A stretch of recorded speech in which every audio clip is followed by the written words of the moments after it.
Once, when I was in the 6th grade, I had to read this book for school. It was about a girl from India. And I was so excited to finally be reading about someone who looked like me at school. But with every page, my excitement diminished.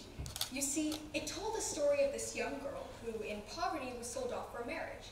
And somehow, the book managed to portray the entirety of the Indian subcontinent as nothing but a slumland of cultural and religious fanatics who indulge in nothing but disgusting acts of sexual and marriage-based misconduct.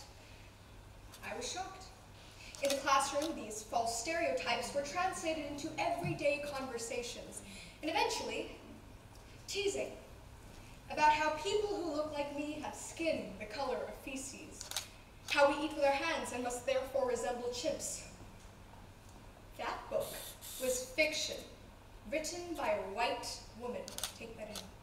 I say this, and it's important, because while I'm sure the book had good intentions, the author, on the basis of a maiden exotic vacation to South Asia, had deemed herself credible to write about problems that she did not understand clearly, and ended up misrepresenting a dangerous, dangerous thing.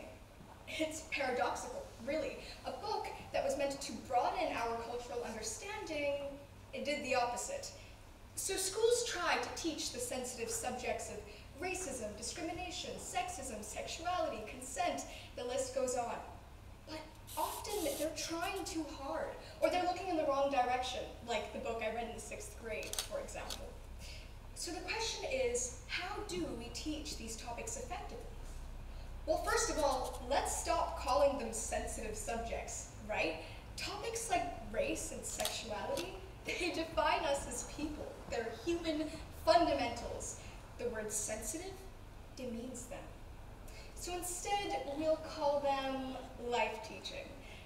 Secondly, we have to understand that it is not possible to teach the chronicles of life objectively. It's like trying to explain pain to someone. You can describe objectively the physical characteristics of pain, blood, wounds, perhaps discomfort. You can explain that it's not a nice feeling, but one cannot truly understand this phenomenon of pain until they themselves feel pain. It's the same with, say, racism. You can describe objectively what racism looks like, slurs, harassment, pay gaps.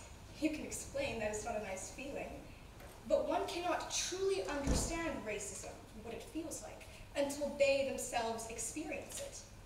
Yet, it's not fair to expect that white people, for example, will understand what racism feels like if, that is, they have never experienced it. So, if experience is the ultimate educator, but not everyone can experience, what do? Well, we get the thing closest to experience, empathy. And how do we develop empathy? Well, empathy is defined as feeling what another person is feeling, and feelings are induced via emotions. So when we put feeling and emotion side by side and observe the correlation, we realize that they are beautifully interlinked. Therefore, in order to effectively develop empathy within our students, we must, and I emphasize this, we must utilize emotions within our teaching methods. Raw, intrinsic human emotion. That's where EmoEmpathy comes in. I created the concept of EmoEmpathy, but the fundamentals have existed for centuries. EmoEmpathy is a practice of education, an emotional lens with which we teach. It is based on the 3 types of story omnipresent within all education. The first, the stories we read. Let's take the book I read in the 6th grade as an example. Now, it goes without saying that we must work to expand our literary curriculums in order to include the voices of people of color, LGBTQ+, and other marginalized groups. But it's more than just what we read, right? Let's make sure that the story is actually being told right. Make sure that when we're teaching something like cultural awareness, that the story of the people is told by the people, and not by non-representatives who believe that their once-a-year foreign vacations to third-world countries make them credible to write about problems that are not theirs, that they do not understand, and end up horribly, horribly misrepresenting. Therefore, it is critical that we establish the credibility of the storyteller before handing to our students a book that has the power to change the way one thinks. After all, we're not just talking about a blog or a blog here, but textbooks that are part of a school curriculum. Quite literally the future of tomorrow. So a core principle of EmoEmpathy is reevaluating and expanding the stories we read, the ethos of the storyteller, the logos of the content, and the pathos that the story provides. The second principle of EmoEmpathy, the story of life. In the 8th grade, I learned about slavery for the first time, from the perspectives of the slavers.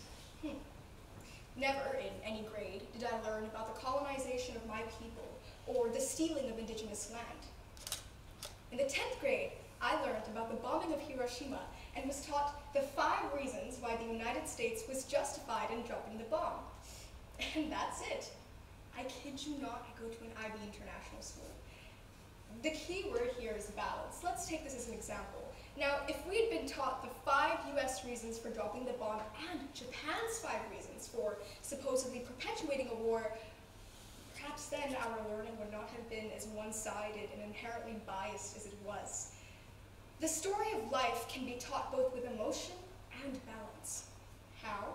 Well, we are humans after all, and the story of life, our history, is really just the story of humans, not to be narcissistic.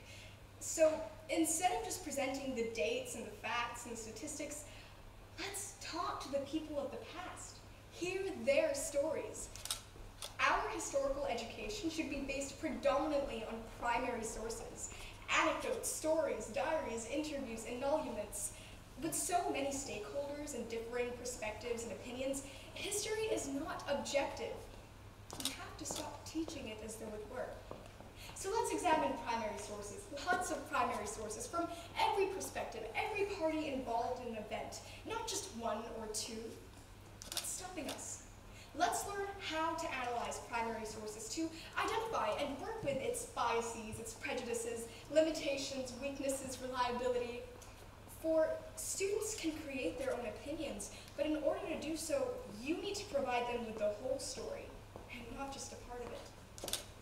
The third principle of EmoEmpathy, your story, our story. I had this teacher, gosh, she is incredible. She pushed me to speak, to gain confidence through debate, which is today one of my greatest passions, but that's a whole other story. I remember this one moment in particular when she opened up to the class about her own experiences with body image and eating disorders, and her journey to self-love. Her story was so raw, unalloyed. It was personal, emotional. Tears were shed. And as every single one of us in that room heard this story, it was like our hearts and minds connected. This elevated feeling of belonging and connection that I cannot exactly describe in words. At the time, I was 13, and like many other teenagers, struggling with my own set of body image issues. And while I didn't let it show, because I thought it would render me weak, her story really impacted me. In fact, something incredible happened. The girl sitting next to me, she raised her hand and she stood up. She turned to face the crowd. I remember this like it was yesterday. And with pools of tears in her eyes, she said, "I have bulimia." And she proceeded to tell her story. One story inspired another, inspired another, inspired another. Isn't that amazing? And after the class, our teacher encouraged us to go out into the common area and take photos of ourselves, alone, together. And for the first time in a long time, I looked into that phone camera and I felt beautiful. I felt beautiful.